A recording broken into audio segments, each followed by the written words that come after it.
بسم اللہ الرحمن الرحیم۔ السلام علیکم ورحمۃ اللہ وبرکاتہ۔ دوستو، میرے ناول میرے ہم سفر میرے ہم نشیں کی ایپیسوڈ نمبر 9 میں آپ دوستوں کو خوش آمدید۔ اگر آپ میرے چینل پر نئے ہیں تو چینل کو سبسکرائب کریں اور ساتھ میں لگے گھنٹی کے بٹن کو ضرور دبائیں تاکہ ہر نئی ویڈیو کا نوٹیفیکیشن آپ دوستوں تک سب سے پہلے پہنچ سکے۔ ویڈیو اچھی لگے تو اسے لائک بھی لازمی کیا کریں۔ تو چلیے دوستو، بڑھتے ہیں اپنے نیکسٹ ایپیسوڈ کی طرف۔ اس نے لبادہ کھولا، وہ سیاہ عبایا تھا اور ساتھ ایک گرے اسکارف۔ میمل نے پھر کچھ نہیں سوچا اور عبایا پہننے لگی۔ تبھی اسے احساس ہوا وہ مردانہ کرتا شلوار میں کھڑی ہے اور ننگے پاؤں ہے۔ وہ عبایا بھی اسے غنیمت لگا تھا اور میری ہڈیوں میں نور ہو۔ اسکارف کو اس نے بمشکل چہرے کے گرد لپیٹا۔ عادت نہ تھی تو مشکل لگ رہا تھا۔ اب اسے کسی طرح نیچے جا کر سڑک تک پہنچنا تھا۔ آگے اپنے گھر کا رستہ تو آنکھیں بند کر کے بھی آتا تھا۔ اے اللہ، مجھے نور عطا فرما۔ وہ اسی ترنم میں پڑھ رہی تھی۔ میمل تیزی سے عبایا کے بٹن بند کر کے اسکارف پر ہاتھ پھیر کے درست کر رہی تھی۔ ایک دم اسے بہت خاموشی لگی۔ باہر صحن بہت چپ سا ہو گیا تھا۔ شاید اس لڑکی کی دعا ختم ہو گئی تھی۔ اس نے قدرے گھبراہٹ، قدرے جلد بازی میں دروازہ کھولنا چاہا۔ اسی پل اس لڑکی نے پیچھے گرل کی چوکھٹ پر قدم رکھا۔ السلام علیکم۔ کون؟ چونکنی سی آواز اس کے عقب میں ابھری تو اس کے بڑھتے قدم رک گئے۔ دروازے پر ہاتھ رکھے رکھے وہ گہری سانس لے کر پلٹی۔ وہ سامنے شلوار قمیض میں ملبوس، سر پہ دوپٹہ لیے، ہاتھ میں کتاب پکڑے الجھی نگاہوں سے اسے دیکھ رہی تھی۔ میمل کا دل زور سے دھڑکا تھا۔ وہ رنگے ہاتھوں پکڑی گئی تھی۔ جانے اب کیا ہوگا۔ وہ میں آپ کی آواز سن کر آئی تھی۔ بہت اچھی تلاوت کرتی ہیں آپ۔ تلاوت نہیں، دعائے نور تھی۔ میری آواز نیچے تک آ رہی تھی کیا؟ لڑکی کا انداز سادہ مگر محتاط تھا۔ میمل کا دماغ تیزی سے کال کر رہا تھا۔ اسے کسی طرح اس لڑکی کو باتوں میں الجھا کر وہاں سے نکلنا تھا۔ ایک دفعہ وہ سڑک تک پہنچ جائے، گھر کے تمام رستے اسے آتے تھے۔ خوبصورت آواز ہر جگہ پہنچ جاتی ہے۔ میں تلاوت سمجھ کر آئی تھی۔ معلوم نہ تھا آپ دعا مانگ رہی ہیں۔ دعا مانگ نہیں، یاد کر رہی تھی۔ آپ نے بتایا نہیں آپ کا نام؟ شائستگی سے کہتی وہ لڑکی 2 قدم آگے آئی تو گرل سے چھن کر آتی چاندنی میں اس کا چہرہ واضح ہوا۔ چکنی سفید رنگت، بے حد گلابی ہونٹ اور بادامی آنکھیں جن کی رنگت سنہرے پکھراج کی سی تھی۔ گولڈن کرسٹل، پہلا لفظ میمل کے ذہن میں آیا تھا اور اسے دیکھتے ہی وہ لمحے بھر کو چونکی تھی۔ بہت شدت سے میمل کو احساس ہوا تھا کہ اس نے اس لڑکی کو کہیں دیکھا ہوا تھا، کہیں بہت قریب۔ ابھی کچھ وقت پہلے اس کے نقش یہ بھوری آنکھیں تھیں جو شناسا تھیں۔ میں میمل ہوں، جانے کیسے لبوں سے پھسل پڑا۔ مجھے دراصل راستے نہیں پتہ تو بھٹک جاتی ہوں۔ اوہ، آپ ہاسٹل میں نہیں آئی ہیں؟ نیو کمر ہے اور اسے امید کا ایک سرا نظر آ گیا۔ وہ شاید کوئی گرلز ہاسٹل تھا۔ جی میں شام میں ہی آئی ہوں۔ نیو کمر، اوپر آ تو گئی ہوں مگر نیچے جانے کا رستہ نہیں مل رہا۔ وہ نیچے آپ کے رومز تو 3rd فلور پر ہی ہیں نا، پھر نیچے۔ اوہ، آپ تہجد پڑھنے کے لیے اٹھی ہوں گی یقیناً، وہ خود سے ہی کہہ کر مطمئن ہو گئی۔ میں بھی تہجد کے لیے بڑے ہال میں جا رہی ہوں، آپ میرے ساتھ آ جائیں۔ اس لڑکی نے آگے بڑھ کر دروازہ کھولا، پھر گردن موڑ کر اسے دیکھا۔ میں فرشتے ہوں، آ جائیں۔ وہ دروازہ دھکیل کر آگے بڑھ گئی تو میمل بھی متذبذب پیچھے ہوئی۔ سامنے سنگ مرمر کی طویل راہداری تھی۔ دائیں طرف اونچی کھڑکیاں تھیں جن سے چھن کر آتی چاندنی سے راہداری کا سفید مرمری فرش چمک رہا تھا۔ فرشتے راہداری میں تیز تیز آگے چلتی جا رہی تھی۔ وہ ننگے پاؤں اس کے تعاقب میں چلنے لگی۔ روز مردانہ کھلے پائنچے اس کے پاؤں میں آ رہے تھے مگر اوپر عبایا نے ڈھانپ رکھا تھا۔ راہداری کے اختتام پر سیڑھیاں تھیں، سفید چمکتے سنگ مرمر کی سیڑھیاں جو گولائی میں نیچے جا رہی تھی۔ اس نے ننگے پاؤں زینے پر رکھے۔ رات کے اس پہر زینوں کا سنگ مرمر بے حد سرد تھا، یخ ٹھنڈا۔ وہ محسوس کیے بغیر تیز تیز سیڑھیاں اترنے لگی۔ 3 منزلوں کے زینے ختم ہوئے تو سامنے ایک کشادہ برآمدہ تھا۔ برآمدے کے آگے بڑے بڑے سفید ستون تھے اور سامنے لان نظر آ رہا تھا۔ ہلکی چاندنی میں برآمدہ نیم تاریک سا لگ رہا تھا۔ ایک کونے میں چوڑی، بے حد چوڑی سیڑھیاں نیچے جاتی دکھائی دے رہی تھیں۔ فرشتے ان سیڑھیوں کی طرف بڑھی تو لمحے بھر کو تو اسے خوف آیا۔ وہ بے حد چوڑی سیڑھیاں کافی نیچے جا رہی تھیں۔ مدھم چاندنی میں چند زینے ہی دکھائی دیتے تھے۔ آگے سب تاریکی میں گم تھا، جانے کیا تھا نیچے۔ فرشتے کے پیچھے وہ نیم تاریک زینے سہج سہج کے اترنے لگی۔ بہت نیچے جا کر فرش قدموں تلے آیا تو محسوس ہوا کہ نیچے نرم سا قالین تھا جس میں اس کے پاؤں دھنس گئے تھے۔ وہ ایک بے حد طویل و عریض کمرے میں کھڑی تھی۔ وہ کدھر شروع کدھر ختم ہوتا تھا کچھ پتہ نہ چلتا تھا۔ وہ ادھر ادھر گردن گھماتی اندھیرے میں آنکھیں پھاڑ پھاڑ کر دیکھنے لگی۔ فرشتے نے دیوار پر ہاتھ مارا، بٹن دبانے کی آواز آئی اور اگلے ہی لمحے جیسے پورا آسمان روشن ہو گیا۔ میمل نے گھبرا کر ادھر ادھر دیکھا۔ وہ ایک بہت بڑا ہال تھا، چھت گیر فانوس اور اسپاٹ لائٹس جگمگا رہی تھی۔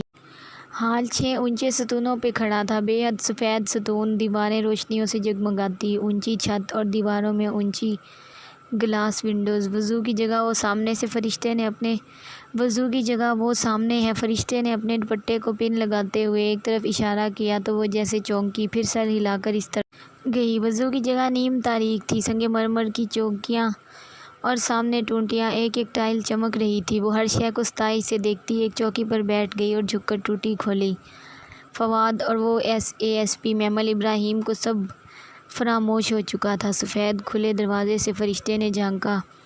بسم اللہ پڑھ کر وضو کرنا۔ میمل نے یوں ہی سر ہلا دیا، پھر اپنے گیلے ہاتھوں کو دیکھا جن پر ٹوٹی سے پانی نکل کر پھسل رہا تھا۔ وہ سر جھٹک کر وضو کرنے لگی۔ فرشتے جیسے اس کے انتظار میں کھڑی تھی۔ میمل اس کے برابر نماز کے لیے کھڑی ہو گئی، شاید تہجد پڑھنی تھی۔ اس نے ہاتھ اٹھائے تو رات بھر کے تمام مناظر ذہن میں تازہ ہو گئے۔ درد کی ایک تیز لہر سینے میں اٹھی۔ دھوکہ دہی، اعتماد کا خون، فراڈ، بے وقوف بنائے جانا، کیا کچھ فواد نے نہیں کیا تھا اس کے ساتھ؟ وہ کس کس کا ماتم کرتی؟ سلام پھیر کے دعا کے لیے ہاتھ اٹھائے تو ساری عمر کی محرومیاں اور نارسائیاں سامنے آ گئیں۔ میں کیا مانگوں؟ مانگنے کی ایک طویل فہرست ہے میرے سامنے۔ مجھے کبھی وہ نہ ملا جس کی میں نے تمنا کی تھی، جو ایک اچھی زندگی گزارنے کے لیے انسان کے پاس ہونا چاہیے۔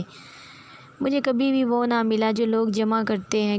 کیوں میرے پاس وہ سب نہیں ہے جو لوگ جمع کرتے ہیں؟ اور جب کوئی جواب نہ دیا تو اس نے چہرے پر ہاتھ پھیر کے آنسو خشک کیے اور سر اٹھایا۔ سامنے ہال کے سرے پر ایک بڑا سا سٹیج بنا تھا، درمیان میں میز اور کرسی رکھی تھی، ایک طرف فاصلے پر ڈائس بھی پڑا تھا، شاید وہاں تدریس کا کام بھی ہوتا تھا۔ کرسی کے پیچھے دیوار پر ایک بے حد خوبصورت خطاطی سے مزین فریم آویزاں تھا۔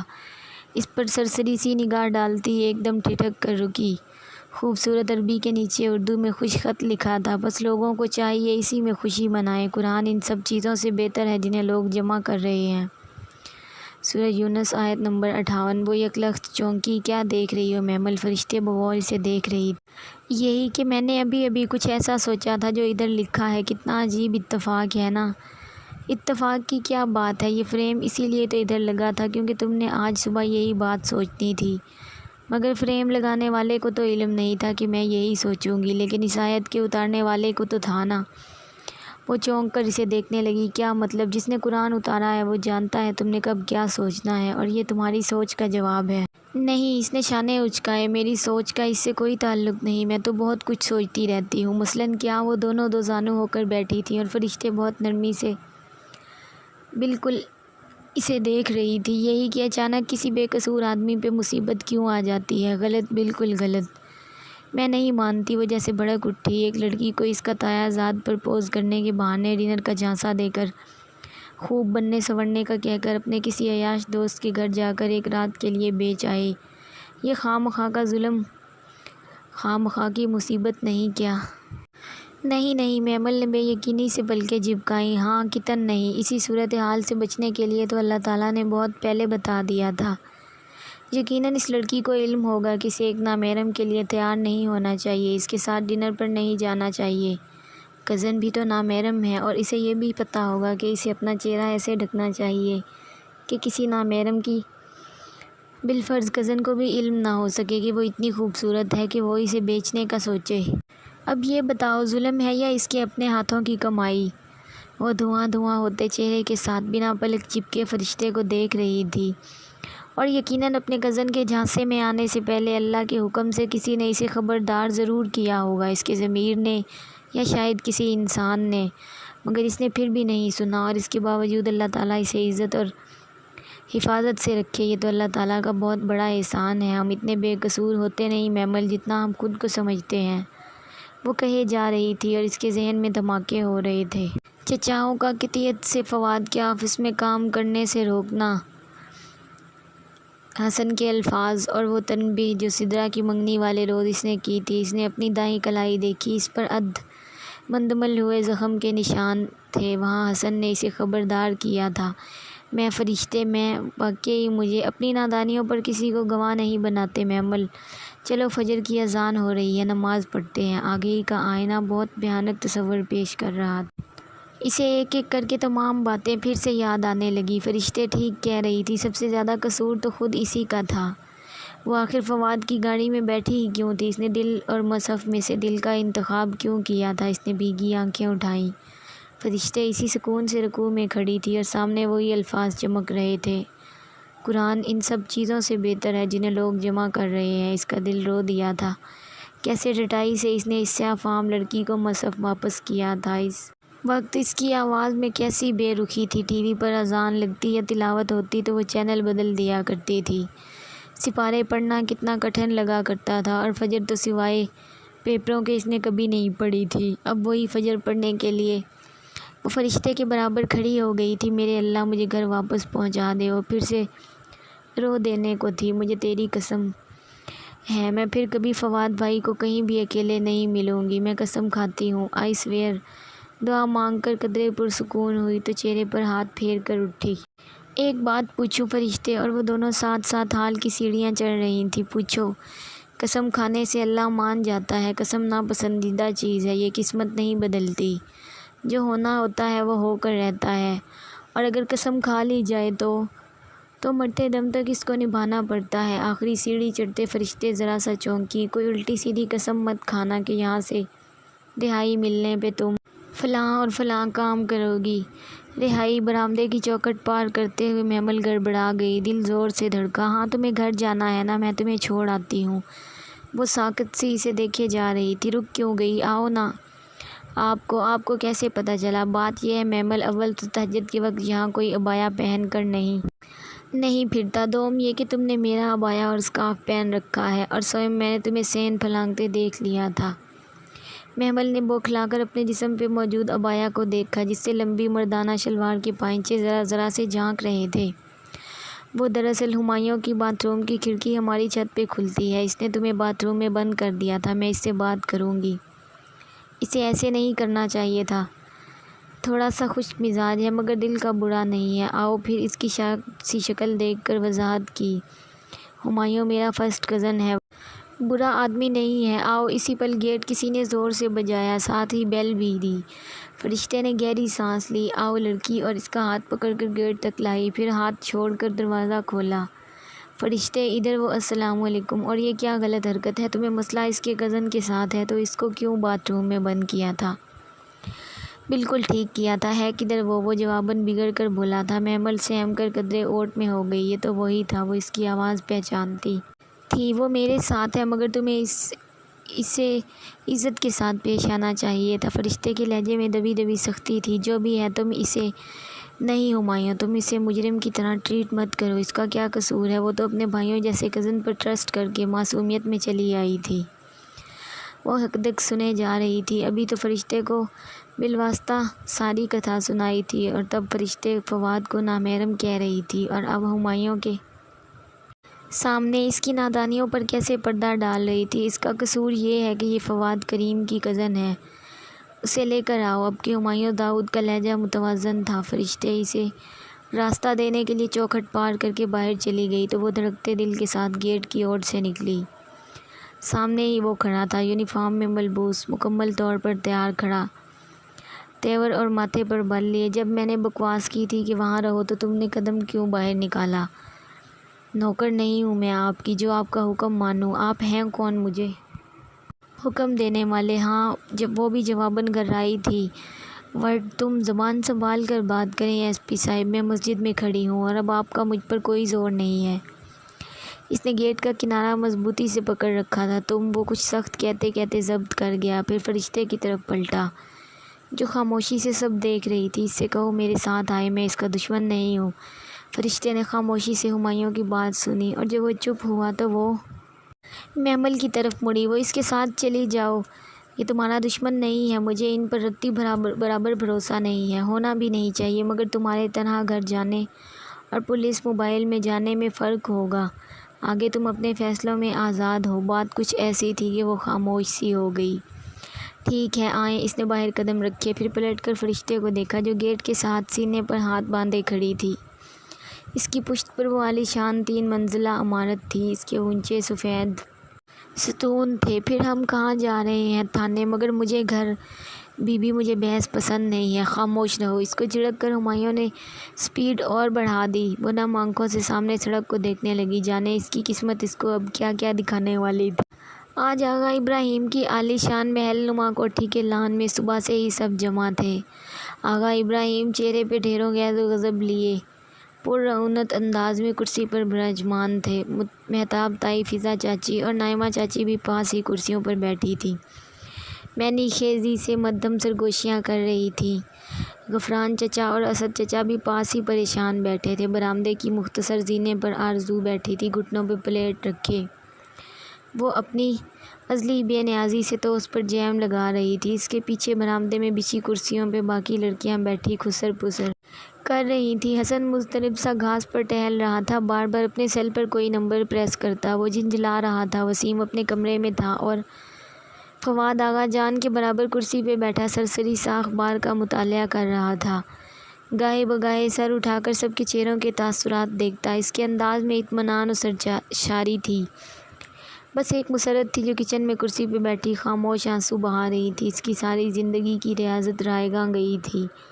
محمل کل اکیڈمی کا کہہ کر باہر نکلی تھی اور جب شام تک واپس نہ آئی تو ان کا دل بیٹھنے لگا۔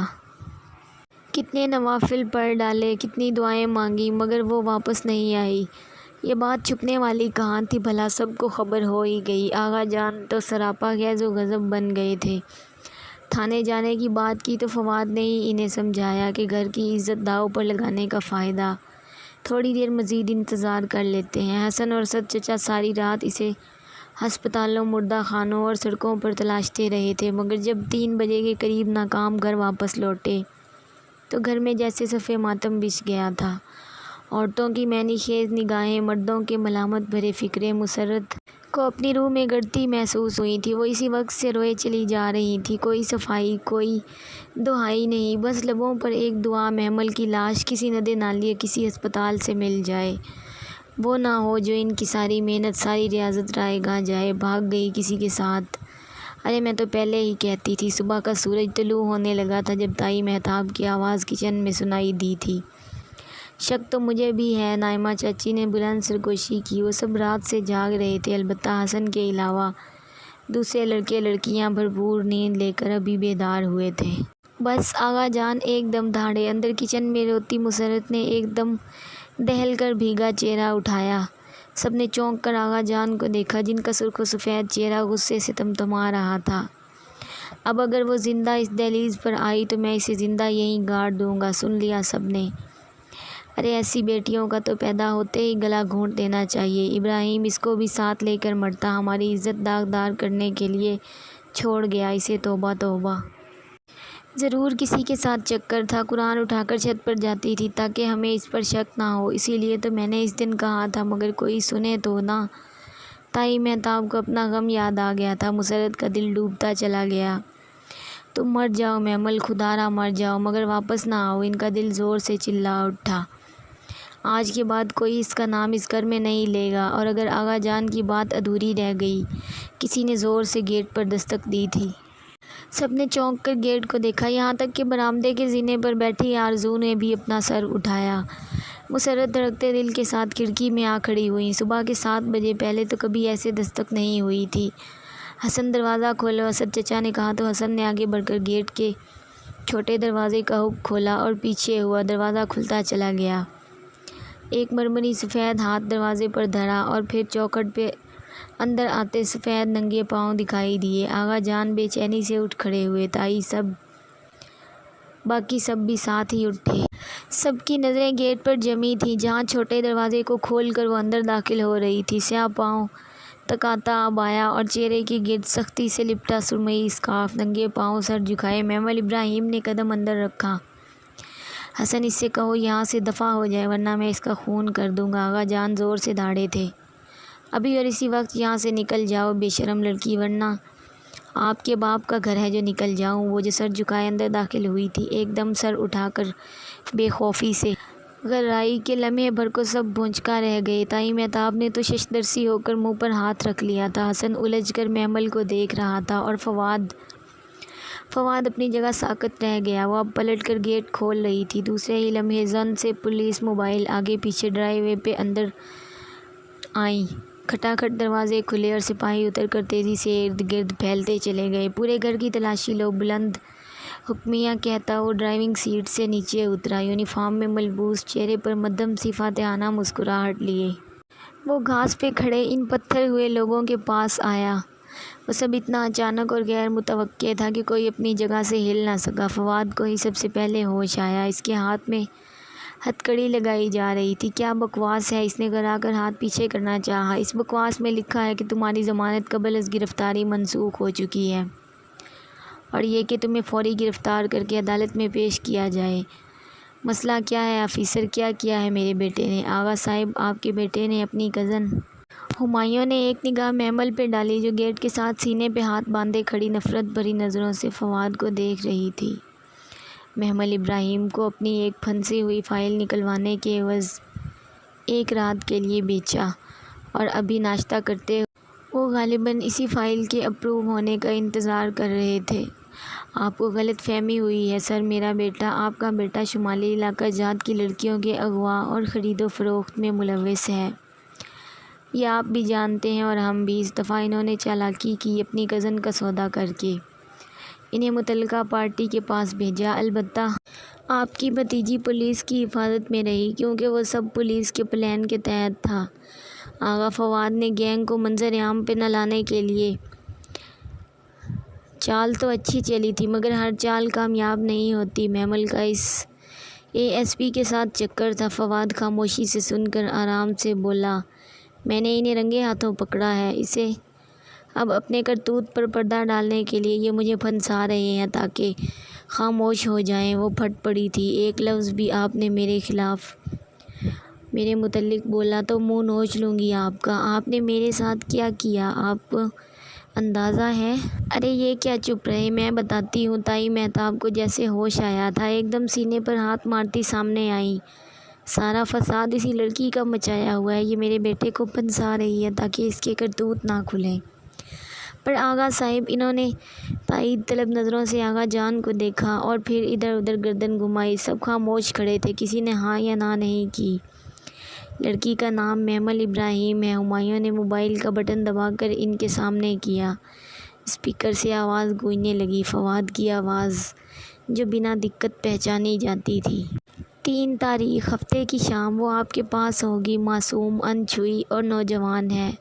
آپ کی ڈیمانڈ پر پوری اترتی ہے۔ اور کہکا محمل کو اپنا چہرہ تمتماتا ہوا محسوس ہوا۔ ذرا سے وقفے سے مختلف آوازیں گونجی تھیں۔ فواد بھائی، یہ لوگ مجھے غلط سمجھ رہے ہیں۔ فواد بھائی، یہ لوگ میرے ساتھ کچھ غلط کر دیں گے۔ بکواس بند کرو اور میری بات غور سے سنو۔ تمہیں وہ ڈائمنڈ رنگ چاہیے ہے تو جیسے وہ کہے کرتی جاؤ۔ بس ایک رات ہی کی تو بات ہے، صبح تمہیں ڈرائیور لینے آ جائے گا۔ ہمایوں نے بٹن دبایا اور موبائل نیچے کیا۔ فواد نے سر جھٹکا۔ آڈیو قانون کی عدالت میں قابل قبول نہیں ہوتا ASP صاحب، گھر کی عدالت میں تو ہوتا ہے نا۔ اور وہ ٹھیک کہہ رہا تھا۔ ان سب کو سانپ سونگھ گیا تھا۔ ہر شخص اپنی جگہ ساکت و متاسف کھڑا تھا۔ دیکھ لوں گا، میں ایک ایک کو دیکھ لوں گا۔ فی الحال تمہیں ایک لمبے عرصے تک جیل کی دیواروں کو دیکھنا ہوگا۔ اسی دن کے لیے حسن ایک دم تیزی سے سامنے آیا۔ اسی دن کے لیے کہتا تھا نا اس سے دور رہو۔ ساری دنیا جانتی ہے یہ کس قماش کا آدمی ہے۔ لڑکیوں کا کاروبار کرتا ہے، اسی لیے تمہیں منع کرتا تھا۔ مجھے منع کر سکتے تھے، اس کے ہاتھ نہیں توڑ سکتے تھے۔ میری جگہ اپنی بہن ہوتی تو بھی کچھ نہ کرتے۔ وہ جواباً ایسے تڑک کر بولی کہ حسن کھڑا کا کھڑا رہ گیا۔ محمل کبھی ایسے نہ بولی تھی۔ محمل، مجھے آپ کی کوئی وضاحت نہیں چاہیے، سب ایک سے ہیں۔ اس نے منہ پھیر لیا تھا۔ ان کے قریب برآمدے کی سیڑھی پہ بیٹھی آرزو بنا پلک جھپکے مبہوت سی اس مغرور اور وجیہہ سے ASP کو دیکھ رہی تھی تو اس کا ٹکڑا اس کے ہاتھ میں ہی رہ گیا تھا۔ آغا صاحب، انہیں روکیں، یہ میرے بیٹے کو کدھر لے جا رہے ہیں؟ وہ فواد کو لے جانے لگے تو تائی مہتاب آغا جان کا بازو جھنجھوڑ کر رو پڑی تھی۔ آغا جان چپ کھڑے تھے۔ بالآخر غفران چچا آگے بڑھے۔ بھابھی بیگم حوصلہ کریں، انشاءاللہ فواد شام تک گھر ہوگا۔ ان کی بات پر ہمایوں نے استہزائیہ سر جھٹکا اور پلٹا۔ 1 منٹ ASP صاحب،